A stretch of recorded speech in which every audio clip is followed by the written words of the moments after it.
Okay, so I have made another tactic, and if you look at it, it is a 4-2-2. Anyway, this tactic that I've made, I'm quite a big fan of. I've been using it in this Valencia save. If we come here 37 games in, I'm guaranteed at least third, maybe getting second. Can't win the title now. If you look here in the average ratings, my wing backs are killing it, as well as one of my strikers. And this is all with a squad in the season preview, which should be 6th and miles away from the likes of Real Madrid, Atletico and Barcelona. So let's run through the breakdown of the tactic, starting off at the back with my keeper. So as I normally do with these tactics, sweeper, keeper, defend, because I do like my keepers coming in here and covering this space, especially with like the high line I usually play. But a sweeper, keeper on support or attack is looking to take risks with the ball, and normally you're not operating with a keeper that's technically able to do that. Now for the wing backs, they're both wing backs on attack. They do have the custom instructions, stay wider. This is just when the team has the ball.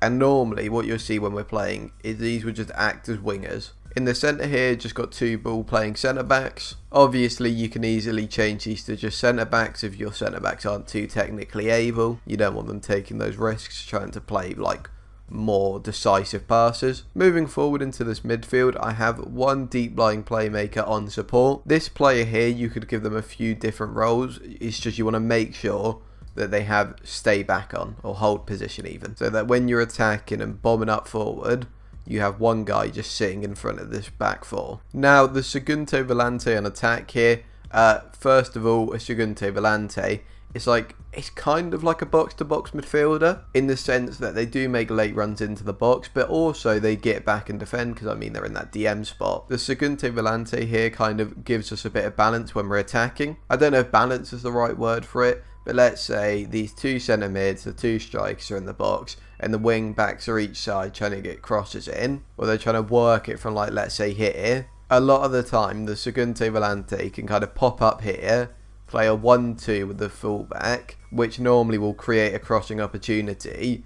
And as well as that, if they've worked it to this byline, they'll sprint in, and normally they'll sprint in unmarked. Moving forward, the 2 in front of them, it's 2 Mazzalas on attack. Now these 2 Mazzalas on attack will give you a bit of width when you're going forward, because they'll look to run in like this space. Obviously, let's say the ball's on the left side of the field, they won't be out here, they'll come in a bit more. Yeah, but them being Mazzalas instead of, let's say, a CM on attack, means they're getting that bit wide, which in a very narrow system is welcome. And then finally we move on to the strikers. Right now I've got an advanced forward and a deep lying forward on support. Now the advanced forward, you could change this for a few things. I'd make sure they have move into channels, because from my experience playing this system and having someone who doesn't move into channels isn't great.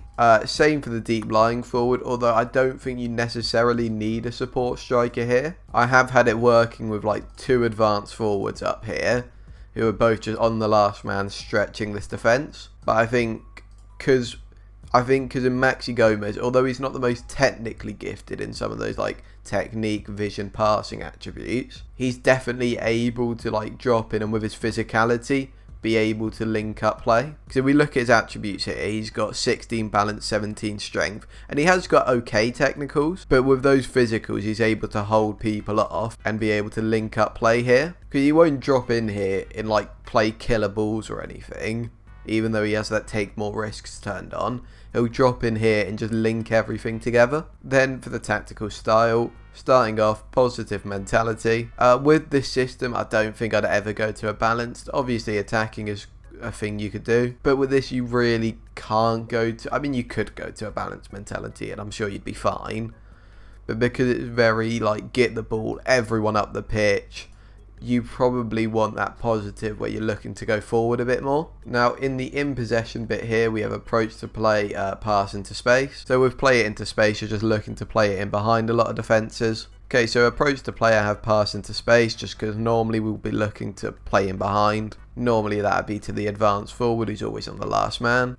We play it out of defence because we've got guys who are able to do that. And just by playing it into that deep lying playmaker or the Segundo Volante, it's the best way I found of like starting and building up chances. Next up, passing directness, I have that on shorter. I mean, we've got guys, I know we're not a top team in this league, but I think we're predicted 6th. We've got people who are able to play, we don't have to just go long every time. Tempo higher, obviously everyone's flooding forward. We need to be looking to like go forward when we have the ball.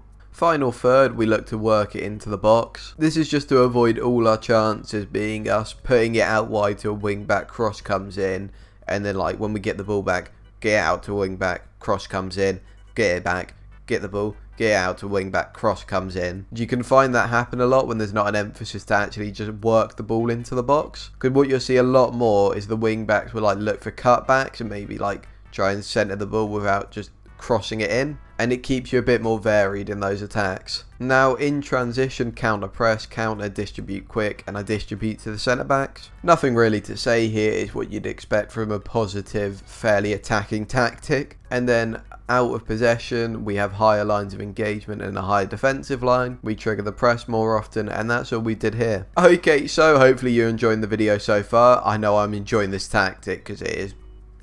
But something I'm not enjoying is that a lot of people aren't subscribed to the channel. So if you like what you're seeing so far, be sure to like, subscribe. Anyway, enjoy the rest of the video. Okay, so I'm just going to show you this match as like a play test. It's against Villarreal, who are 11th in La Liga right now. It's the last day of the season. This game doesn't mean a whole lot. We could get second or third, but let's go and play it. Okay, so just getting into this game, we haven't had too many highlights, but we've had 4 shots to their 0. So we look like we're having the better of the game. Hopefully that comes across in this highlight here, although it's Valencia who are making the chance here. Ooh, it's now us on the attack. So we're working it down this right hand side with our wing back. And if you look here, they get the ball in this time. But sometimes they'll like cut it back to around here. So instead of just going wide, like a lot of the time they'll still get wide and cross the ball in, but they'll work the ball into the box. They see like getting here and then cutting it back as more of an option. Here he is again down this right hand side. He gets the ball in again. And that's a very soft penalty. There is going to VAR, but I think normally when it goes to VAR, I think we all know it's a penalty. Decision made. It's a penalty. Who could have seen that coming? Soler stepping up for the penalty, and we score. There you go. 1-0. Keeper never stood a chance. Okay, a highlight that I think will be for us. Okay, so just tippy-tappy football. Ooh. Okay. It's one of those weird ricocheted passes that nearly went through. But the ricochet went to us. Anyway, we've got a corner now from it. Gomez at that back post, nearly getting a goal. And it looks like, oh no, we got a highlight. I was going to say it looks like we're coming to full time without a lot of highlights this game. But we've got one here. And we play it up to Duro. And we lose the ball there. But, good interception by our centre-back. And that deep lying forward, we brought on a more technical player. And they play in behind our advanced forward. Yeah, Gomez was getting a bit tired, so I brought on, our backup there. He's a bit more of a technical player, and it's already paying dividends now. And that is full time. A 1-0 win. Nothing to scoff at. I've seen us play a lot better than that. We only really won because of the lucky penalty, but I guess end of season. Why is Lampard here? Who knows why Lampard was here? Anyway, thank you for watching this video. As always, link to the tactic is down below, and thank you for watching.